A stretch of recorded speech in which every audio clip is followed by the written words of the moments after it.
Fala, meus inelegíveis. Tudo bem, Cas Bonita?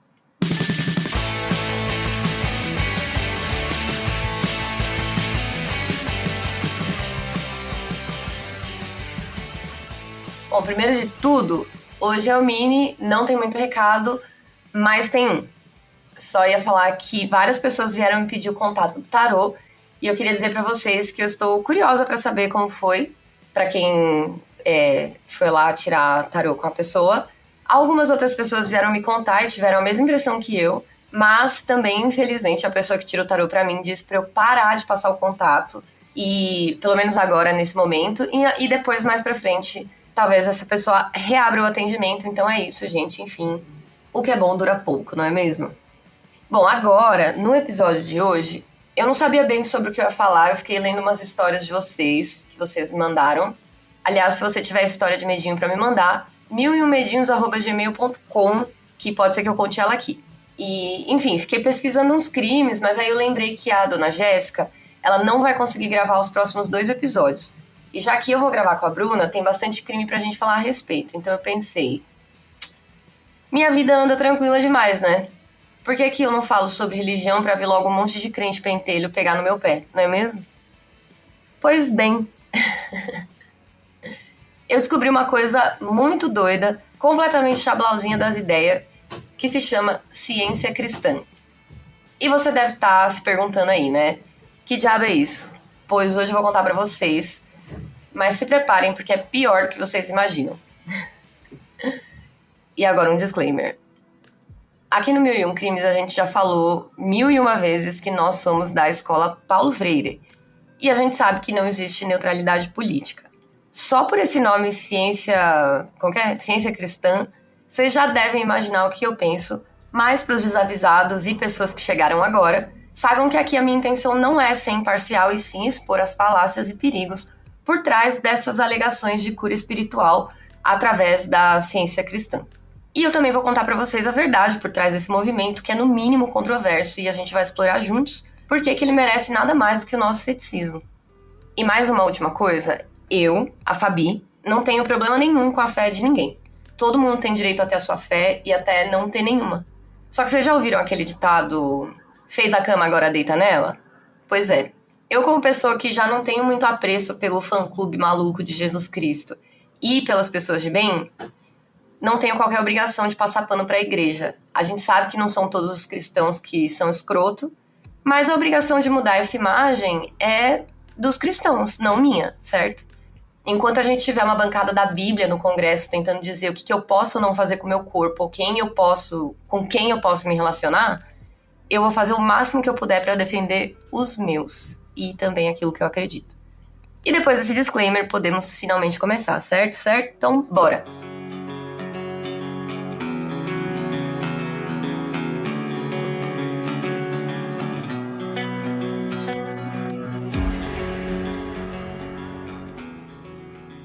Pra gente começar, eu vou dar uma resumida e dar uma definiçãozinha pra gente ter um pouquinho de contexto e partir desse ponto. A ciência cristã é um movimento religioso que foi fundado no final do século XIX por uma mulher chamada Mary Baker Eddy. Ela era líder religiosa desse mesmo movimento e também autora. E também o quê? Diz aí, estadunidense, diagnóstico gringa, pra surpresa de 0 pessoas. Os ensinamentos da ciência cristã são baseados num livro que essa senhora escreveu, que se chama Ciência e Saúde com a Chave das Escrituras, numa tradução livre aqui por Fabi Marques. E ela conta que o livro foi inspirado pela sua própria interpretação da Bíblia. Exatamente. A ciência cristã, ela está enraizada numa profunda revelação que ela passou, né, pela qual ela passou. No entanto, é muito importante que a gente examine as origens desse movimento e as circunstâncias em torno dessa tal revelação. Mas antes de eu contar a revelação, eu vou contar para vocês quem era a Mary Baker Eddy. Depois que o motoqueiro passar... A Mary nasceu em 16 de julho de 1821 e ela vinha de uma família de agricultores em New Hampshire e era a mais nova de 6 filhos. Durante a sua vida inteira, ela teve um relacionamento muito conturbado com o próprio pai e relatos da época descrevem uma dinâmica muito difícil entre os dois. Tem 2 caras, um deles é o Ernest Sutherland Bates e o John V. Dittermore, que escreveram um livro sobre a ciência cristã e essa mulher. E eles relatam que o Mark Baker, que era o pai da Mary, ele buscava controlar ela, e para isso ele aplicava punições muito severas. Em contrapartida, a sua mãe era a pessoa que amenizava ali toda a situação, e todo mundo falava que ela era uma mulher muito gentil. Essa relação problemática acabou deixando várias marcas na Mary e influenciou a sua trajetória, assim como a gente já viu aqui acontecendo várias vezes, né? Criança que acaba sofrendo violência da família, enfim, sempre dá um probleminha mais tarde, né? Esses conflitos familiares tiveram um papel muito significativo na busca pela autonomia e no desenvolvimento da sua própria visão de mundo, então meio que para contrariar o próprio pai mesmo, sabe? Durante a infância, ela passou por vários períodos onde ela ficava misteriosamente doente e também de maneira muito súbita. Aqueles que conheciam a Mary descreviam esses momentos que ela caía de repente no chão e ficava se contorcendo e gritando, ou ela ficava ali caída, silenciosa e aparentemente inconsciente, às vezes por horas e horas. A causa dessas doenças era incerta, e aí a gente tem que levar em consideração que a gente está aqui em 1880 e pouco. Não, 1820, cara. Né? Então a medicina ali era, sei lá. A biógrafa Caroline Fraser acredita que provavelmente essas doenças e essas crises que ela tinha eram causadas por um desequilíbrio emocional e não por uma coisa física, sabe? Então, de repente, um surto psicótico, enfim. Algumas teorias também sugerem que a Mary podia estar tentando chamar a atenção do seu pai, tentando controlar a forma que ele tratava ela. E essas crises eram tão intensas que a família precisava recorrer ao médico da vila para ajudar ela nessa hora. Então, assim, meio que ela, né, distraía a atenção de qualquer coisa. Todo mundo conhece uma pessoa assim, sabe? Uma pessoa que sempre... Ai, que dor de cabeça. Ai, meu Deus, tô doente. Sabe? Vocês estão ligados, né? A gente já deu essas daí na escola, já foi na enfermaria, já foi no... Meteu atestado no trabalho, tá ligado, né? É interessante notar que a biógrafa também menciona a possibilidade de hipocondria e histeria estarem envolvidas nesses episódios. Essas características podem ter contribuído para a manifestação dessas doenças misteriosas. A Mary foi profundamente afetada por 4 mortes na década de 1840. Ela via o seu irmão Albert como um professor e mentor, mas ele faleceu em 1841. E em 1844, 3 anos depois, o seu primeiro marido, George Glover, faleceu de febre amarela depois de apenas 6 meses de casamento. Quando ele faleceu, a Mary estava grávida de 6 meses e morando na Carolina do Norte com o marido, e aí ela teve que voltar para New Hampshire, na casa dos pais, que ficava a 2.300 quilômetros dali. Naquela época era só trem e barco a vapor mesmo, então ela teve que se fuder aí nessa viagem. E o seu único filho, que é o George Glover II, nasceu em 12 de setembro na casa do pai de Mary. Então ela viajou aí esses 2.300 quilômetros grávida, de 6 meses de barco a vapor e trem. A morte do seu marido, a jornada de volta para casa e o parto a deixaram fisicamente e mentalmente exausta, com razão, né? E ela acabou ficando acamada por meses. Como a Mary não tinha condições de cuidar do filho, ele acabou sendo amamentado por uma mulher ali da redondeza, enquanto a própria Mary era cuidada por uma empregada da casa. A mãe de Mary faleceu em novembro de 1849 e apenas 3 semanas depois, o seu noivo, o advogado John Bartlett, também faleceu. Ela perdeu basicamente todo mundo, né? E aí sobrou o pai, que era aquele cara que ela não tinha um bom relacionamento. Passaram-se alguns anos de tudo que isso aí aconteceu. Alguns anos depois de tudo isso, a Mary se casou com o dentista Daniel Patterson. E em 14 de outubro de 1861, ele escreveu para o Phineas Parkhurst Quimby, que supostamente curava as pessoas sem medicamentos, perguntando se ele podia curar a Mary. O Phineas, a gente vai ouvir falar dele aqui um pouco, mas é porque nessa época tava na moda aquele mesmerismo, sabe? Que é o magnetismo animal. Enfim, gente, dá um Google aí, mas é tipo assim, os caras vão te curar com a força da mente, sabe? É uma parada meio doida. Eu não manjo direito disso daí, então eu não vou falar muito pra não falar merda. Mas o Phineas era um desses caras, sabe? Quando o marido da Mary ligou pro Phineas, ele respondeu que estava muito ocupado, que não poderia visitá-la naquele momento, mas se eles quisessem, eles podiam ir até Portland, no Maine, que ele tratava dela. A Mary não foi imediatamente, em vez disso, ela tentou a cura pela água no Instituto Hidropático do Dr. Vail. Mas a sua saúde piorou ainda mais, veja só. É a famosa homeopatia, né, gente? Finalmente, um ano após tudo isso acontecer, em outubro de 1862, a Mary foi visitar o Phineas pela primeira vez. E ela melhorou consideravelmente e declarou publicamente que foi capaz de subir 182 degraus até a cúpula da prefeitura após uma semana de treinamento. Tratamento. Treinamento, né? Fiquei pensando no Creed, tá ligado? No Rock subindo as escadinhas. Enfim, no entanto, essas curas aí, elas eram temporárias e a Mary continuava tendo recaídas. Apesar dessa natureza temporária da cura, e cura bem entre aspas, a Mary atribuiu um significado religioso a isso. Enquanto que o Phineas não achava nada disso. Mas ela acreditava que era o mesmo tipo de cura que Jesus Cristo realizava, saca?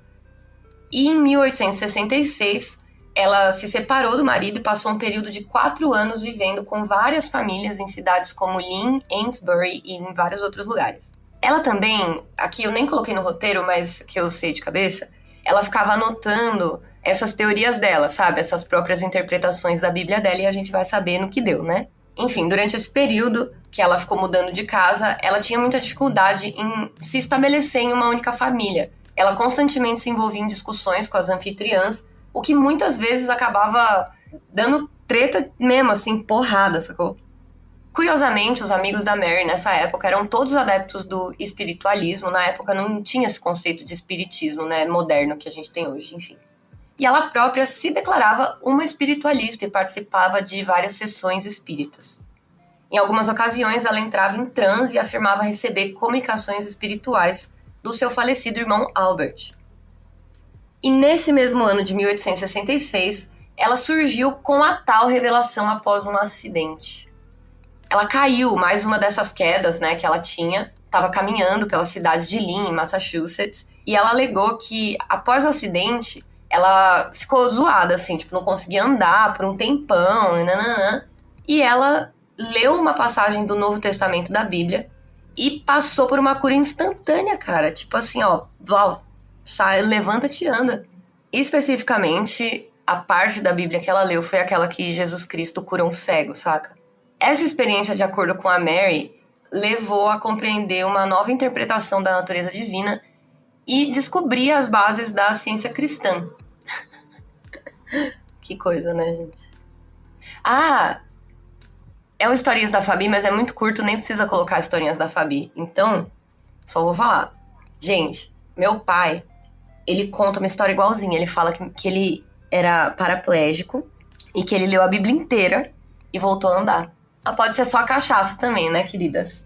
Enfim, mas ele tem essa Bíblia aí até hoje. É uma Bíblia bem velhinha, acho que nem tem mais capa, mas ela é toda arriscada de caneta, assim, que acho que ele ia marcando, assim, sabe, onde ele ia lendo. Enfim, acabou a Historinhas da Fabi.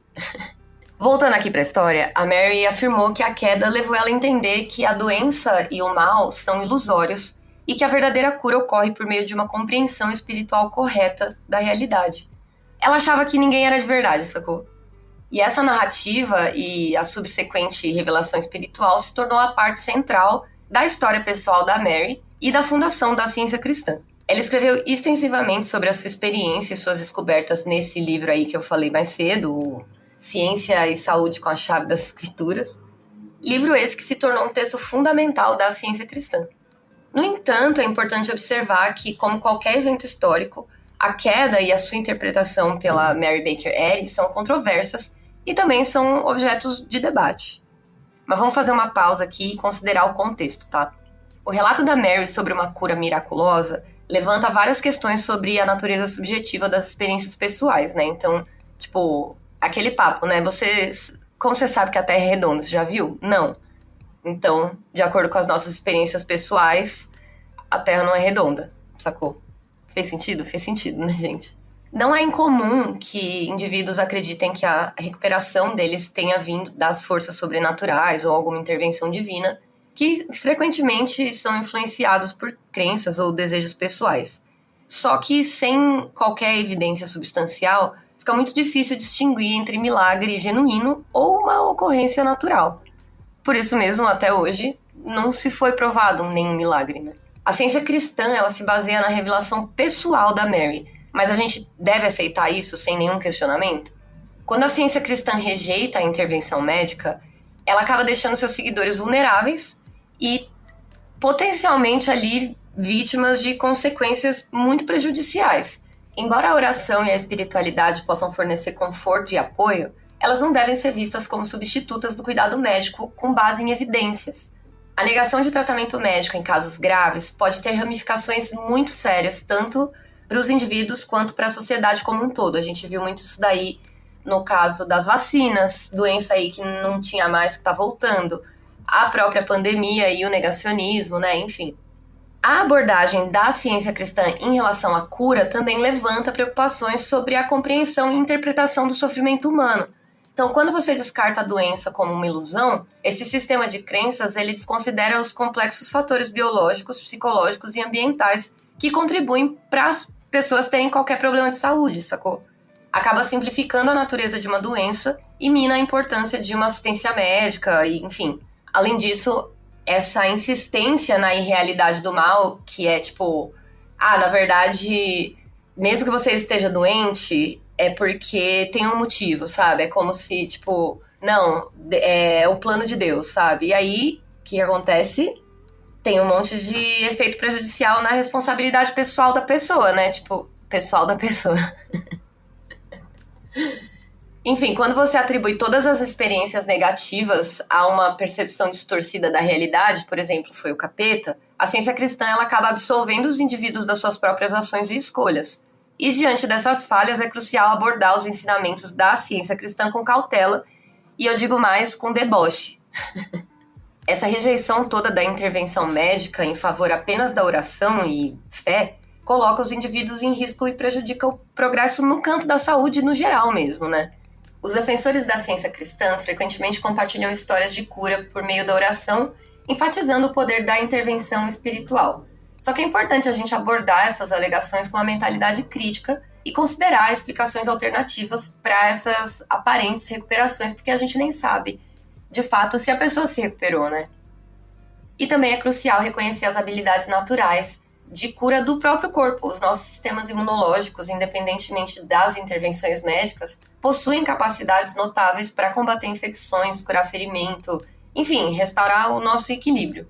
E não é incomum que as pessoas se recuperem de doenças ou lesões sem qualquer tratamento específico, simplesmente por meio dos mecanismos de cura que são inatos do nosso próprio corpo.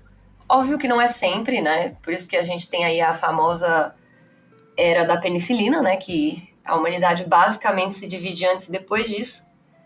Mas esse relato seletivo dos resultados positivos na ciência cristã, ele pode criar uma percepção distorcida do sucesso, né? Por exemplo, eu vou lá na igreja da ciência cristã e fica 50 pessoas me contando relatos, só que para cada história de cura pode ter 1 milhão de histórias em que a oração sozinha não foi eficaz e até mesmo prejudicial, né?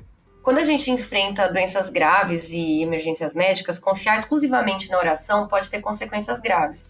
Várias vidas já foram perdidas ou impactadas negativamente por causa dessa falta da busca por intervenção médica quando é necessário.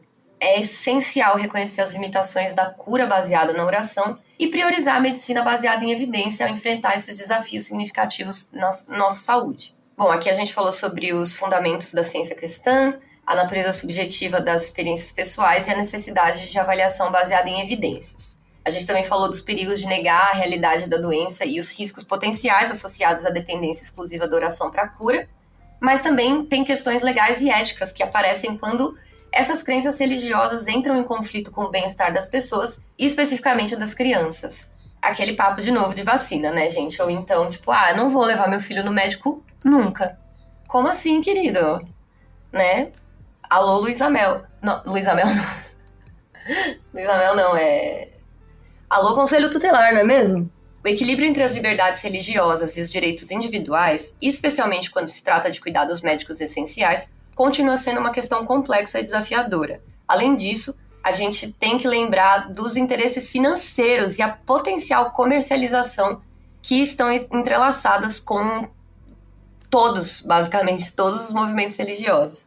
Quais são as motivações por trás da promoção da oração como único remédio e considerar o impacto dessas considerações financeiras na autenticidade dos ensinamentos espirituais? Então, lembra que o conhecimento, o pensamento crítico e a compaixão são ferramentas poderosas quando a gente tenta entender qualquer coisa. E quando a gente descarta a medicina em favor da oração, a ciência cristã coloca em risco a vida e a saúde das pessoas que a seguem. Além disso, a ciência cristã promove a ideia de que a doença é ilusória e que a cura ocorre por meio de uma compreensão correta da realidade espiritual. No entanto, essa noção ignora a quantidade de conhecimento científico acumulado sobre as causas e os mecanismos das doenças ao longo da humanidade, basicamente, ou da história da medicina, né? A ciência cristã não apresenta evidência empírica sólida para sustentar suas afirmações e muitas das suas alegações são só relatos, gente, para não falar cômico, anedóticos, né, e experiências subjetivas. Um outro aspecto questionável é esse sistema de crença extremamente rígido e dogmático que desencoraja o pensamento crítico e a exploração de ideias divergentes. Aqueles que questionam ou expressam dúvidas são frequentemente desencorajados e considerados como tendo falta de fé. É o famoso excomungado. Também é importante ressaltar que a ciência cristã opera como um negócio muito lucrativo. A venda de livros, cursos e serviços de cura gera receita substancial para eles. Essa ênfase nos aspectos financeiros me deixa preocupada, eu espero que deixe vocês também, sobre quais são os verdadeiros interesses por trás da promoção da ciência cristã e, assim, quais são as verdadeiras motivações, né? Será de fato que eles são de verdade íntegros, né? Não sei. Mas eu desconfio. No final das contas, a ciência cristã precisa mesmo de embasamento científico. E esse nomezinho aí, ciência cristã, é só para enganar quem tá lendo ele. Porque a ciência, ela vem de estudo de alguma coisa, né? Gente, tô fazendo essa parte de cabeça porque eu não escrevi no roteiro. Então, cientistas do Mil e Um Crimes que eu amo, por favor, venham aqui e me corrijam, viu? Como eu dizia, a ciência é o estudo de alguma coisa, né? Se não me engano, do latim, é estudo de algo. Só que não é assim, gente. Existe uma metodologia, existe a confirmação dos pares, existe pesquisa, observação, uma porrada de coisa. Não é só eu estudar alguma coisa, senão dá pra estudar qualquer coisa. Tudo vai ser ciência, né? Tipo, ciência da cenoura, ciência do não sei o quê. Não é bem por aí.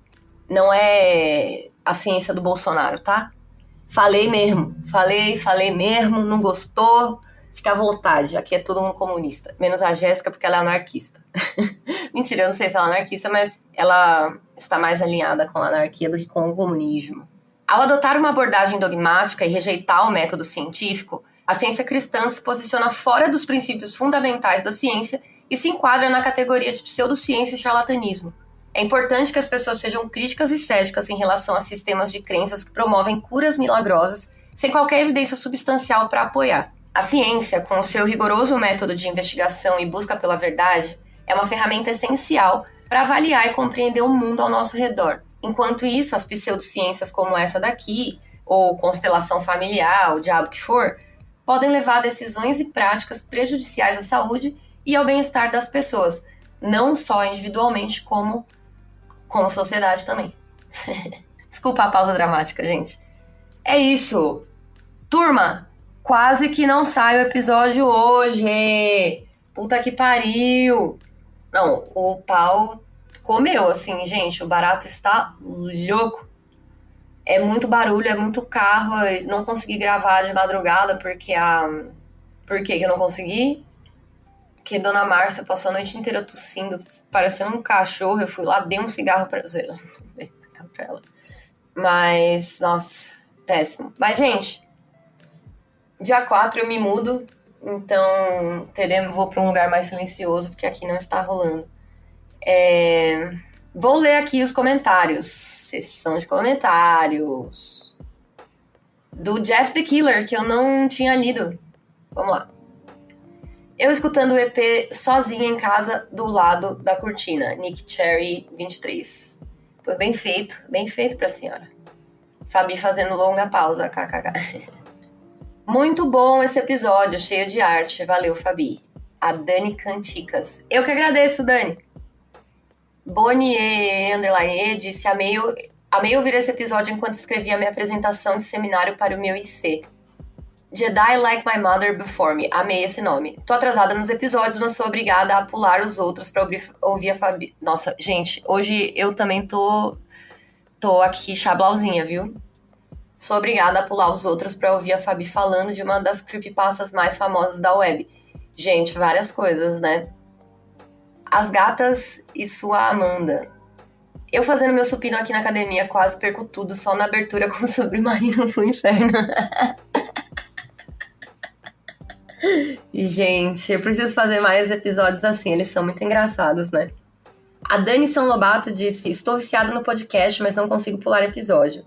Ah, ela falou um negócio aqui sobre o 5 do Yuba County. Como os meninos tinham algum tipo de atraso ou algo assim, como vocês disseram, eles levavam tudo ao pé da letra. Como não era comida deles, eles não pegaram. Meu filho tem diagnóstico de TEA e no início do ano a professora disse que as crianças não iriam ao banheiro no horário da aula, só no intervalo. Ele não bebia água por medo de querer ir ao banheiro. Lógico que a professora falou no geral e ela deixa ir quando pedem. Mas pra ele não tem esse meio termo. Imagino que possa ter... Pode ser.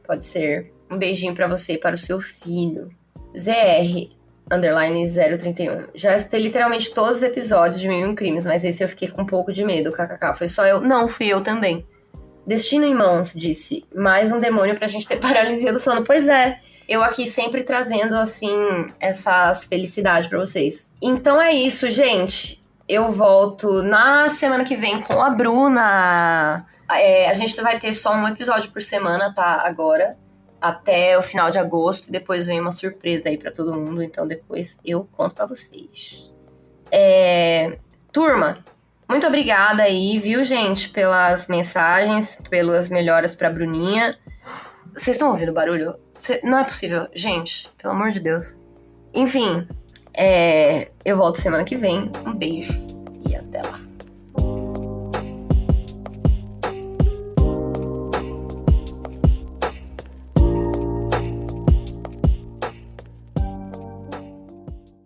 Consegui, we are the champions, my friend. We will fight it till the... Eu nem sei se a letra é assim. We are...